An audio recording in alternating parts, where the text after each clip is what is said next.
હમણાં એક છોકરો જોવા ગયો, એટલે દીકરીને દીકરો, છોકરી છોકરો બે, છોકરીને બાપાએ કીધું કે જા બેટા, જો રૂમમાં દીકરી બેઠી છે, જાઓ વાતચીત કરી લ્યો, જાઓ બેસો. તે બે વળે આમ, અને એમાં જે પહેલી વાર મળે ને એ તો આપણે એવા લાગે કે ઓહો, પહેલી વાર એવો ડાયો હતી ને બેઠો.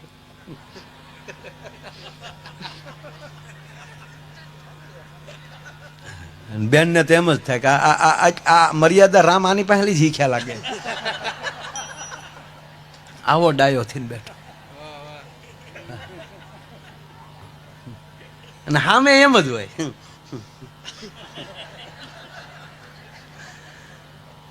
એટલે બે બેઠેલા, એટલે ધીરે ધીરે પૂછે ને, એટલે આ છોકરાએ પૂછવાનું ચાલુ કર્યું કે રચોઈ ફાવે છે? છોકરે પૂછ્યું રચોઈ ફાવે છે? દીકરીને પૂછાય રસોઈ ફાવે છે? છોકરાને પૂછાય ગાળ્યું આવડે? દીકરીને રસોઈ આવડતી જ હોય કે પૂછવાનો મુદ્દો ન હોય.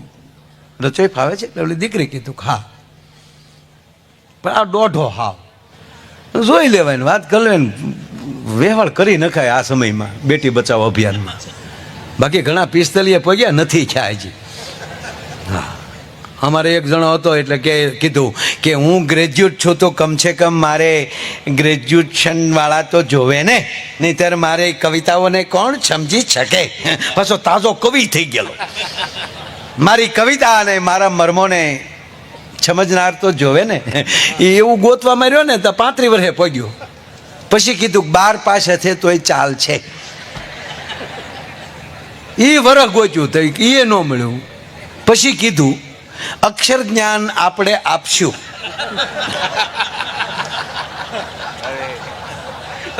લ્યો, તો એને કરતા પહેલેલી ડાયમાનો દીકરો થઈને પરણી ગયો હતો. એમ આવડો પૂછતો હતો બધું. રચોઈ ફાવે છે? એટલે દીકરી કીધું હા ફાવે છે. શું ફાવે છે? આપ જે કહો. અચ્છા, રોટલો ફાવે છે? રોટલો બનાવો છો? હા.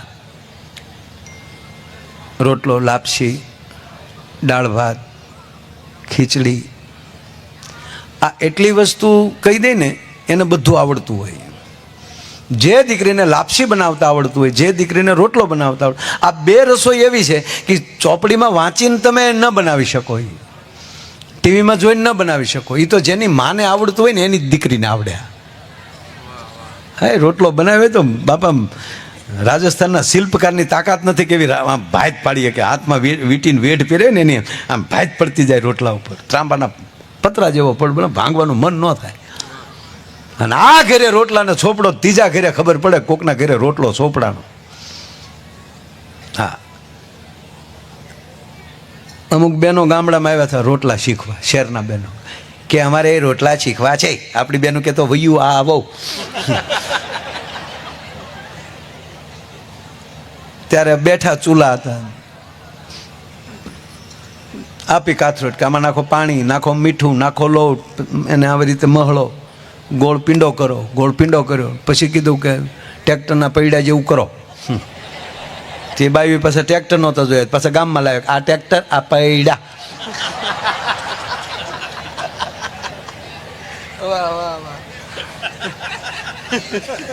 ઓલી બેનો પાછું આમ આમ આમ કર્યું. પછી કીધું કે પાણીવાળા હાથ કરતું જાવ, ટીપતું જાવ. તે ટીપતું ગયું, એને બાપ ખરતું ગયું બધું. 3 ટ્રાય કરી. પછી આપણી બેનોએ કાથરડ ખેંચી લીધી, કીધું ધાબડી આ કરો. તાક પણ અમારે ટિફિન શીખવા હોય તો તાક ટિફિન શીખવા હોય તમારે એકવાર મરવું પડે ને, અમારી માના કુખે તમારે જન્મ લેવો પડે સાહેબ.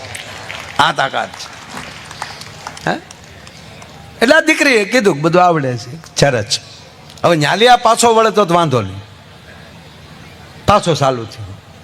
બાજરાના લોટનું શું બને? એટલે દીકરી કીધું કે રોટલા બને, પાપડે બને. જે જે રોટલું બનતું હતું બેનું નક્કી કરી લેજો, ખોટું હું મારે લાંબુ કરવું. એના લોટનું જે બનતું થઈ કીધું બોલો કે ઓકે. હમણાં આપણા 1-2 ધારાસભ્ય ખબર ને ઓલું હિન્દીમાં ડખો થાય છે, હરખું હિન્દી નથી બોલતા, ભેગું ગુજરાતી બોલે આવો આવે ને. હમણાં મને ટીવી વાળાએ જોડ્યો કે આ ભાઈઓ આપણા સ્વર્ગસ્થ રૂપાણી સાહેબના પણ વચ્ચે એવું બનેલું કે ઇન્ટરવ્યૂ આપતા હોય હિન્દીમાં ને ગુજરાતી બોલે વચ્ચે, એટલે માણસોને કે હમણાં કાંતિભાઈનું નામ જો લે આપણે મોરબી, હમણાં મને પૂછતા હતા બધા, મને કે યાર હિન્દી નથી આવડતું, વચ્ચે ગુજરાતી બોલે. હવે સાંભળજો સાહેબ મારો જવાબ. મેં એમ કીધું કોઈ પણ માણસ હિન્દી બોલતો હોય તો વચ્ચે અંગ્રેજી બોલે કે નહીં? હે, વચ્ચે અંગ્રેજી બોલતો જ હોય, હિન્દી બોલતો હોય ને વચ્ચે અંગ્રેજી બોલે, એને તમે VIP કહો. તો ખરેખર તો ભાષાનું ખંડન થયું જ છે. એ શુદ્ધ હિન્દી નથી બોલ્યો, વચ્ચે અંગ્રેજી બોલ્યો છે. તો વચ્ચે અંગ્રેજી બોલે એને તમે VIP કહો. મેં કીધું તો કોઈ હિન્દીની વચ્ચે મારી માતૃભાષા ગુજરાતી બોલે એનું તમે ખંડન કરી શું કામ શકો સાહેબ? એનું ગૌરવ કેમ નથી લેતા કે આપણો નેતા આપણી ગુજરાતી નથી ભૂલ્યો? ઊંધું હું કામ લ્યો છો? એક જણાએ ગાંધી બાપુને ફરિયાદ કરી. ગાંધી બાપુ ને ત્યારે, અત્યારની વાત નથી કરતો, બાપુ જીવતા હતા તે દે ભાઈ, કે બાપુ આપણા ખાદી પહેરવા વાળા પીવે બહુ કોક કોક, આવું ગાંધી બાપુને ફરિયાદ કરી. ત્યારે ગાંધી બાપુએ કીધું કે એની કરતાં એમ કહો ને કે પીવાવાળાએ ખાદી પહેરવા મળ્યા, કોક દી હારા થાય.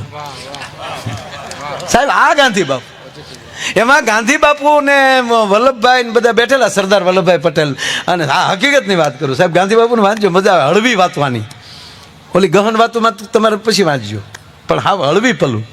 આ બધા બેઠેલા ને એમાં ગાંધી બાપુને આ પૂછ્યું વલ્લભભાઈ બધાએ, આમ હળવી મોજ કરતા હતા. એ કે હે બાપુ, કોઈને વિશ્વ સુંદરીનો એવોર્ડ આપવો હોય, રૂપાળી કોઈ બેન સ્ત્રી હોય એનો એવોર્ડ આપવો હોય તો અત્યારે તમારા મને ગાંધી બાપુને કહે કે રૂપાળામાં રૂપાળું કોણ, વિશ્વમાં રૂપાળું કોણ? ગાંધી બાપુ બોલ્યા ખબર? કસ્તુરબા. હવે કસ્તુરબાનો ફોટો જોજો, રાખના ઢગલામાં પાણીને છાંટા નાખે પછી શીતળાને ડાઘ હતા. સ્વરૂપ નહોતું માનું, પણ રૂપાળી એ હતી એ માટે કે ગાંધી બાપુની અર્ધાંગના હતી. એટલે ગાંધી બાપુએ કીધું કે કસ્તુરબા, અને દુનિયામાં બધાય કરતા રૂપાળા જેના પત્ની દેખાય ને એ જ ગાંધી બાપુ થઈ શકે, નકર તો જેઠાલાલ કહેવાય. દયા ભાભી ગરબા ગાવામાં જ રહે અને ઓલો બબીતા કોઈ દાટા મારતો. આ ટીવી ચેનલો કંઈક આપણને સલાહ દેતું હોય છે હો સાહેબ, જીવન જીવવાના કંઈક ને કંઈક મોડ હોય છે. એમાં એ બધા દાંત કાઢતા હતા, એમાં કસ્તુરબા રેટીઓ કાઢતા હતા. એણે બોલાવ્યા બધા કે અહીંયા હોય શું તમે તમારા બાપુ હારે ગાંધી બાપુ હારે હસો છો? તક કાંઈ નહીં બા, તક ના ના વાત કરો. તકે અમે એમ પૂછ્યું કે વિશ્વમાં રૂપાળું કોણ, એવું અમે અમારા બાપુને પૂછ્યું. તા કસ્તુરબા કહે તો કોનું કીધું? તા કે એણે તમારું કીધું. તા કસ્તુરબા શું બોલ્યા ખબર? ગાંધી બાપુ કોઈ દી ખોટું ન બોલે. સાહેબ આ દાંપત્ય જીવન છે. એટલે આ જોવા ગયો એટલે કીધું કે ચણાના લોટનું શું બને? એટલે દીકરીએ જે ચણાના લોટનું બનતું હતું એ કીધું.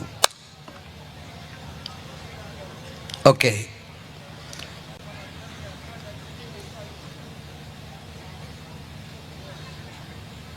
ચોખાના લોટનું શું બને?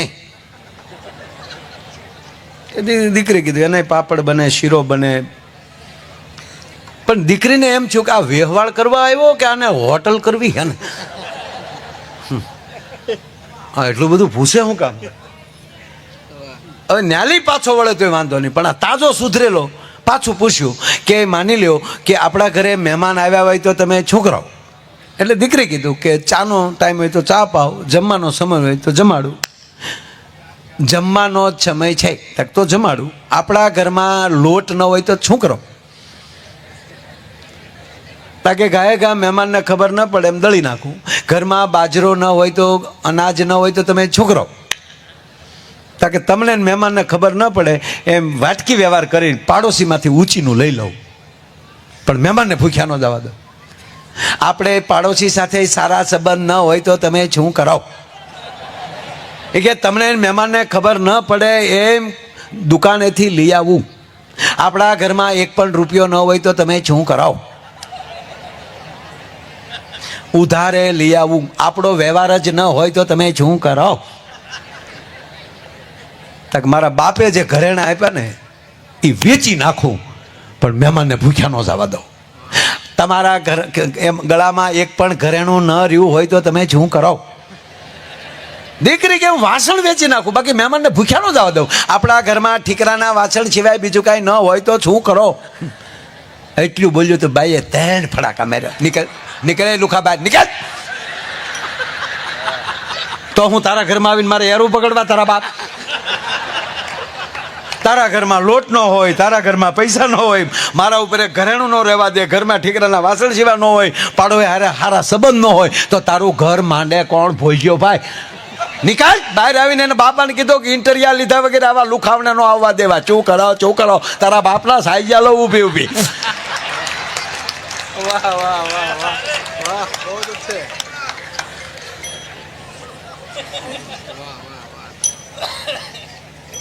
પણ મારો કહેવાનો સૂર કે એ માણસને જ્યારે કોઈ પણ આધાર ન રહે ત્યારે એનો આધાર છે આ દેશનું શાસ્ત્ર રહે છે. સનાલાલભાઈના પરિવાર, આ પરિવાર અહીંયા ઘણા જ, પણ આ પરિવારમાં લેવાનું એ નીકળે કે આ પરિવારમાં રામાયણ ઉગી છે. અને આ પહેલો પ્રોગ્રામ છે, નવું વર્ષનો બેસતું વર્ષ છે આપણું. 2082માં પ્રવેશ કર્યો છે, પહેલો પગથી પગ મૂક્યો છે આપણે. તો એક માયો આયર તમારી પાસે ભીખ માગીને કહું કે તમારા પરિવારમાં રામાયણને રાખજો, રામચરિત્ર માનસને.